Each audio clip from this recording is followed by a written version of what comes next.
Selamat malam semuanya. Perkenalkan, kami dari kelompok 1 yang terdiri dari 4 anggota, yaitu yang pertama Andi Liman Raja atau saya sendiri, yang kedua Agnes Teresia Purba, yang ketiga Irma Bonita Simbolon, dan yang terakhir yaitu Dika Sinaga. Topik yang akan kami bahas di PPT ini yaitu perbedaan manajer dan pemimpin dalam organisasi. Ada 3 poin yang akan dibahas pada materi ini, yaitu yang pertama pengertian manajer dan pemimpin, yang kedua yaitu tugas dan peran manajer dan pemimpin, dan yang terakhir yang ketiga yaitu perbedaan manajer dan pemimpin.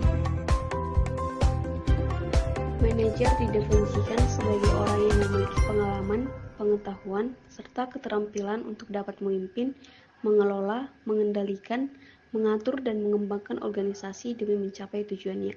Sedangkan pengertian pemimpin adalah seseorang yang memiliki kombinasi kepribadian atau karakter yang kuat sehingga dapat membuat orang lain mau dan rela untuk mengikuti arahannya. Nah, yang selanjutnya yaitu tingkatan dalam manajer. Tingkat pada puncak atau paling tertingginya atau yang paling atas yaitu manajer puncak atau presiden, direktur, dan wakil direktur. Yang kedua atau bagian tengahnya yaitu manajer menengah, yang terdiri dari kepala departemen, divisi. Yang paling bawah atau tingkatan terbawahnya yaitu manajer lini pertama atau bawah, di mana yang terdiri dari kepala, mandor, dan supervisor.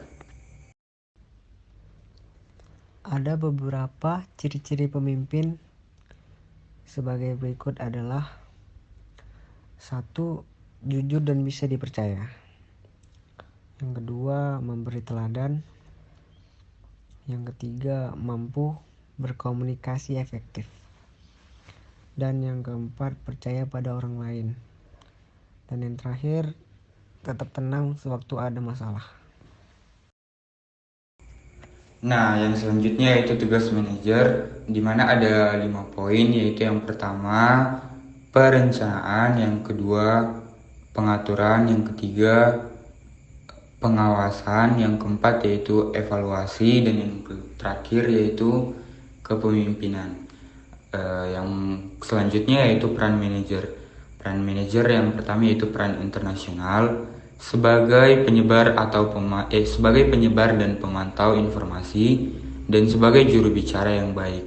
Yang kedua yaitu peran interpersonal, di mana melibatkan hubungannya dengan orang lain dan kewajibannya. Yang terakhir atau poin yang ketiga yaitu peran pengambil keputusan, di mana suatu proses mempertimbangkan berbagai kemungkinan pilihan, membandingkannya, dan memilih tindakan. Pemimpin memiliki beberapa tugas. Yang pertama, sebagai penentu arah. Pemimpin harus mampu memberikan arahan kepada anggotanya. Arah organisasi biasanya diwujudkan dalam bentuk visi dan misi. Yang kedua, selaku integrator. Pemimpin memiliki tugas sebagai pengintegrasi seluruh kegiatan yang akan dilakukan oleh organisasi yang dipimpinnya. Yang ketiga, sebagai mediator.